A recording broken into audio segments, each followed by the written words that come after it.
He just said 15,000 is the number, not 1,500. 15,000. Holy moly.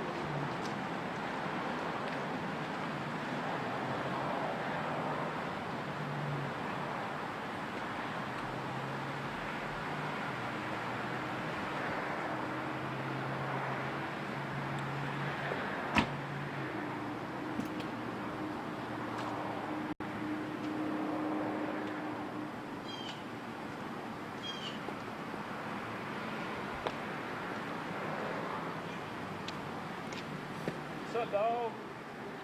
Hey, man.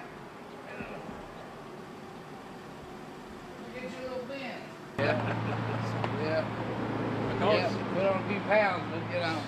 Hey, y'all want to talk a little bit real quick just about what's going to happen, you know, and just, you know, that way we get a little bit of, y'all just do it, or you want to wait till the guy, is the guy, where is he? Well, you can just actually talk about the fact that you're going to meet some guys and maybe, you know, y'all can talk about exactly what they're going to pick up, and when they come in, we can do some stuff with you guys too. Yeah, I've got to go up there and put some light bulbs in up there for them. Yeah, so. But anyway, yeah, I've got about 15,000 records I've collected over since 1978, 77 when I first started disc jockeying up at the Plush Horse. How about And that? I've got all of them. 15,000.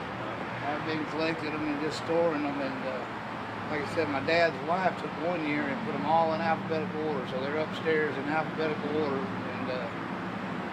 It's a big room full of them. You know, I was in a record club called the Dixie Dance Kings, and they sent you records every month. You know, they'd send you 30 records or so, and then out of that 30, you might use at that particular time in Huntsville, Alabama, you might use a quarter of them. The rest of them were more of the electro type stuff like Atlanta would use, and some of the people like Limelight and some of the other big clubs. And so they're going to Atlanta, so I believe with the vinyl sales up and all that, and all the disc jockeys and all that around there, they'll benefit of it. You know, I've got them all. Isaac's excited. He jumped out of that thing. He's ready to go, man. He's all excited about it. So how many years of history are we talking about here? I disc jockeyed from 77 till 1994. And just off and on in the 90s, of course, and then I was hard at it in the 70s and 80s. Russ, do you have any in my younger years. Russ, do you have any memories of? I was there from the very beginning. The Plush Horse. My dad bought it in 1970, and we had bands and so forth up there. Kenny Rogers and Ike and Tina Turner, the Vandals. I was the first one that brought the Peter Adonis show to Huntsville, Alabama. The male strippers, and that went over real well. You know. So it's been a ride. I was there sometime in 1975 because I could drive, but that was about it. Now, I'm not saying that I got in illegally or anything like that. We used to ride our tricycles up Yeah. there. Bring your own lunch. Yeah. I had the Superman lunch pail. But it was a job, you know, because I took it real serious. I'd go up there and practice in the afternoons and so forth after school. I'd go up there and practice trying to get my beats together. And they had a book that, at that particular time, because disco was so hot, and it gave you the beats per minute on each song. And so that way you could blend the songs in together. You pick out what songs it's hot, what are you using then, and then you look up the song and they tell you how many beats per minute it was. And then you pick another one out and try to make you a library and do like an hour set, and then you'd slow it down and come back with a different set and speed it up a little bit, you know, and go from like 116 beats a minute up to 133 beats a minute, real fast. Mm-hmm. Then you'd tone it back down about 12 o'clock and start over again. Gotcha. And then play your hottest stuff you had. You know. Last chance for romance. Keep the dance floor full. Last chance for romance, Donna Summer. Oh yeah, Time or two. We had Donna Summer. We had them all. Barcades. We had the first video disco up there too. You know, where we let the screen down and then played the video. Had the Gap band. You know, that was big time early in the morning. Dropped the bomb on dropped me. the bomb on me, and I just read of about course, this in my history and the- book. I don't remember any. And of course, the biggest and the most was the Michael Jackson Thriller album. You know, it was by far the biggest hit on the video and on the dance floor. You know, because you could use every song on the record, every song. Came out in '83 time I frame. think it's right around '84. Close. But it was by far the best out of all the records I ever played. I played a bunch. Well, you know Played a bunch. that record had you could look at it, and it was so uniform. The beats were so uniform. Do you remember that? Right. Well, see what you. It had do. a pattern in the record because the beats were so uniform. They were happening on and it made an actual. You could see it on the disc. The thing about it is when you're playing music and you're a disc jockey, what you would do, if you got like at the Plush Horse and you got a full dance floor, and that place holds 900 people, and you got a dance floor of about 350 people out there dancing, they're crowded and all that, and they don't want to get off, they're dancing, you know. And so what you'll do, if you get a hot song that they like, well, I got 2 copies of the record. So I'll take them and blend them both back in together and make the record. Just keep them going. And instead of a 3-minute record, I'd turn it into 9. And I turned it into 9, and by the end of that song, they were ready to sit down and have a drink. That's what. And so, and that's the way it worked. And I did that for years upon years, you know, and it worked out real well. I just happened to catch it at the right time. Yeah. Over 40 years, a lot of people went through those doors. Oh yeah, a lot of people. Going up And those you know, curved stairs. and that was only $1 a person, you know. Yep. They charged it $1 a person. Sundays and Tuesdays is quarter beer night. 25-cent beer. We used Wiedemann and Wiedemann. and what was the other one? That was old. Let's see. Got it from old. Pabst Blue Ribbon, PBR. I think we used PBR. Yeah. So we'd go through 200 cases a night. 200 cases. Yeah, they'd buy it by the case, set a case of laws on the table for, I think, $6 or something like that. Yeah. And then I got a notion one time when I was in Panama City. I was at La Villa or Spinnaker, and I saw everybody walking around with this bucket. And they had a drink in a bucket. And I said, well, heck, I'm going to try something like that. So I got a bucket, I took it home with me, got the name of it, called them, ordered me some buckets.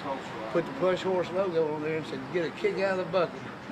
Put 8 shots in it, a whole bunch of straws, and everybody's carrying around them buckets. Plush Horse. You know. Put 8 shots of booze in it, I think it was $12 or something like that. That lasted years. That lasted years.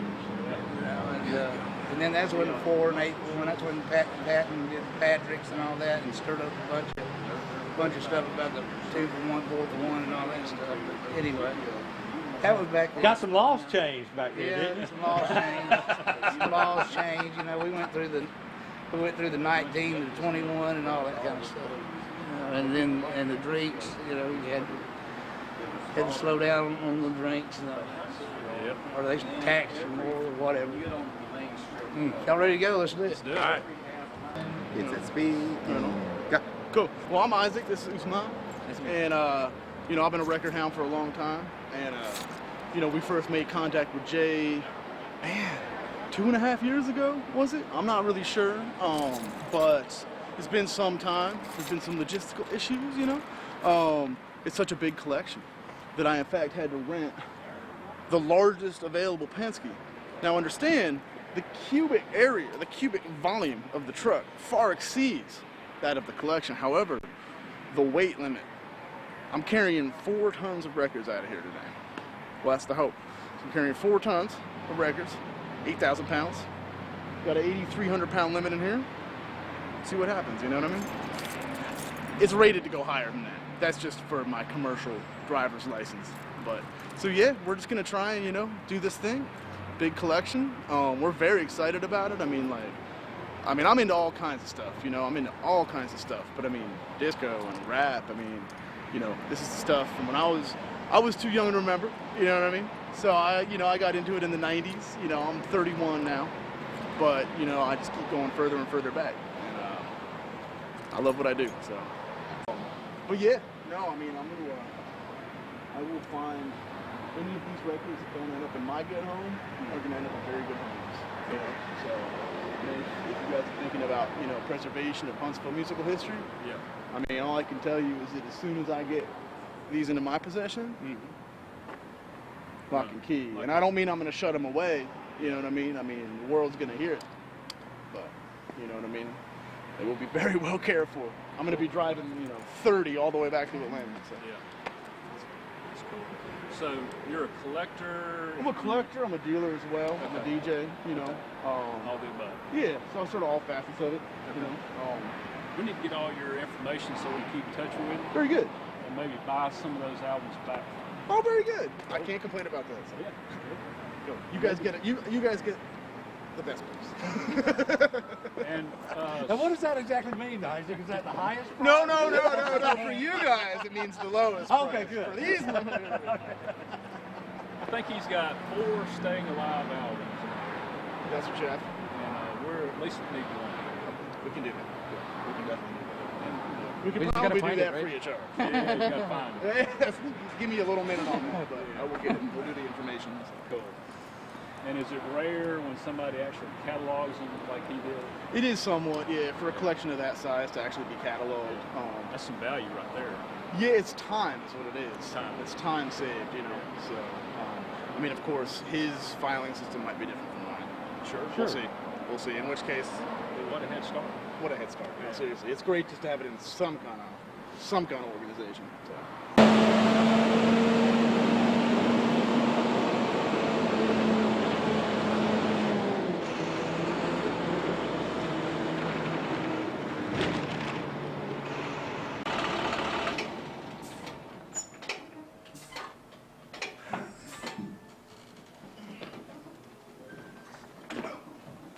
That work out all right?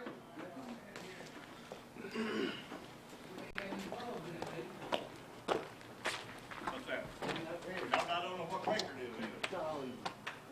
We're gonna have to Follow what history has.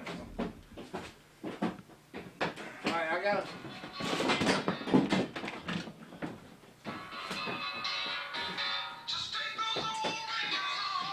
There it is. Hey, this is Jay. Start. Clear the stuff out. Yeah. Just right there where my pickup truck is, walk to the back, walk toward that fence there and look to the right and you'll see a big yellow truck back there. And come back here. See the door open. You can have all them if you want them right there. Yeah. What do we got here? You got little stirs. Stirrings? Hey, Jim, Yeah. I got a bulb in here. Do you want to flip some brakes? Oh, shoot. You'll give me The another breakers one. are on downstairs. The power came on. How about that one room, that one room right there? That you said that there wasn't breakers in it? Right. I think there's breakers in it. It's gonna do a good deed, but it's still. You know what? I have no idea where the key is of that. My master key don't fit that. Well, is that one of those deals where I just pull the old pocket out? But I don't. Drew, you didn't bring a long enough extension cord, did you? Yeah, I've got an extension cord that'll get us downstairs if we. Everything through that door? Everything's right here in this store. Oh, in that door? To the collar. Here's that. Here's this bulb in here, maybe. Put that one in there. There's a certain amount of physical exertion involved as we are preparing to move these 4 tons of records With no light, right? with no light. But But it's working on it. Got a light. Look here, just bring that over here, maybe we'll do better. All right.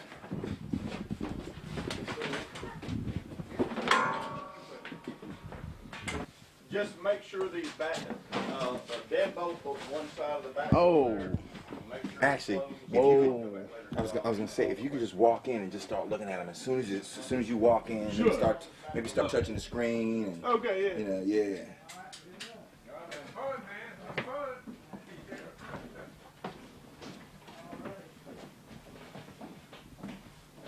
Oh, wow. Whoa. Now looking at the camera and going, now that we got light, we can see. Now we got light, we can see. Now we can see.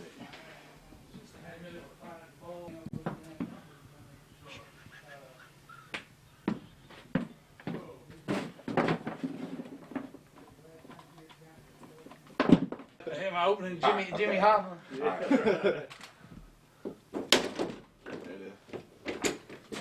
All right, guys. I'll do her. I'll do her. Thanks, sir. Oh. Oh my. Pictures of Elvis and everything. Yeah. Oh my. There's Jimmy Hoffa. Set another tripod of lights. Take me about 30 minutes, but y'all probably need it. Yeah, I mean, I have again, I brought it up, but I thought we didn't need it. We have like a little tripod lamp that I brought with me. Where's it at? It's in the car. I got it. Who's mine? You got it? Yeah, I got it. Sorry to keep sending you back and forth with that thing. Yeah, so yeah, that should be I'm the gonna get a trick. little flashlight. Do you need this one, Mike? No, go ahead. 'Cause this I'll is- bring it yeah, back. this is fine. I've got one more in my truck. You'll be able to see what you need to see with all that.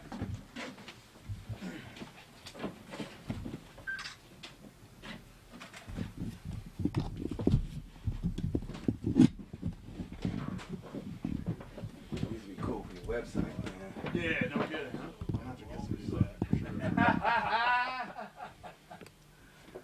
sure. New shoes.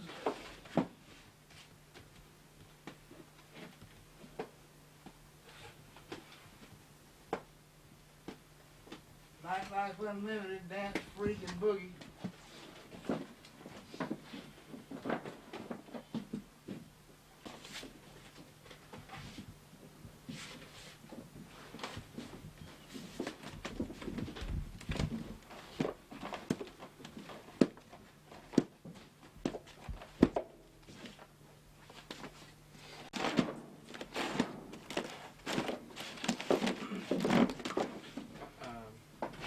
Yes. Do you have any just one light? Absolutely.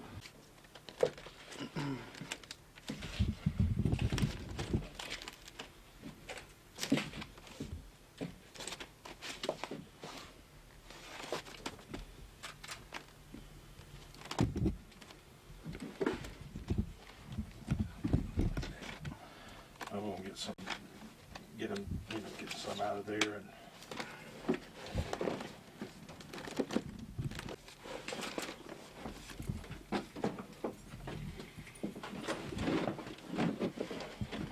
Sorry to keep moving around on you guys. That's all right, man. We got you.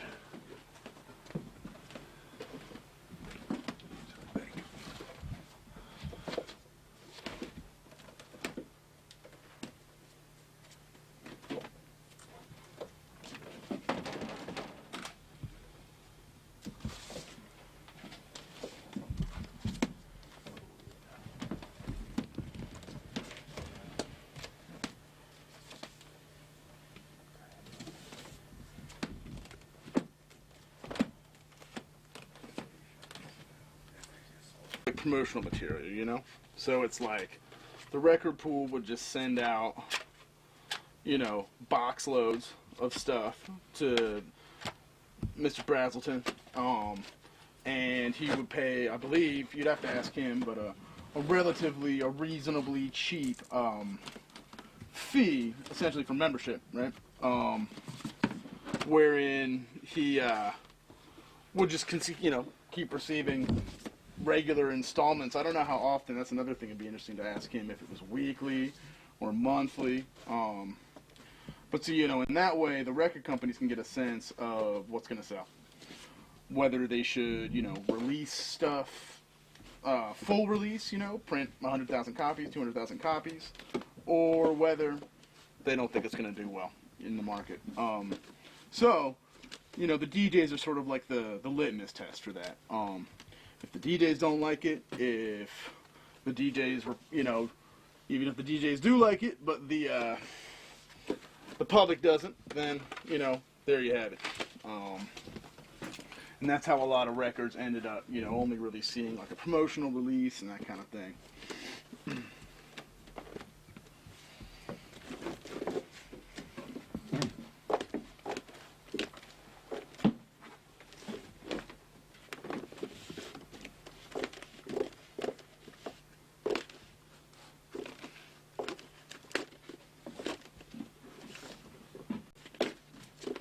You know, I don't even know if I could tell you off the top of my head. I'm just sort of going very quick through it. Mostly rap is what I've seen so far. That stuff, you know, like a little bit more obscure rap records. You know, rap records that never really found much of an audience. For one reason or another, either because they weren't all that good, or because, you know, people just didn't really notice, people didn't play it. So, I mean, you have, you know, groups that, you know, in a sense are deservingly obscure, and then you got other ones that really aren't, you know, that really should have gotten more recognition in their day, so. You wanted to talk about how long he's been doing it, how many albums is here, how many he's bought, the most he's bought in the past, and how large this is. Yeah, that sounds good. Yeah, I mean, I think this is by sheer volume about twice as large as any collection we've bought in. And beyond that, I mean, it's pretty hard to say. I mean, I'm just really getting like a very cursory glimpse of it, just so I have some vague idea what I'm getting myself into, what I'm getting us into.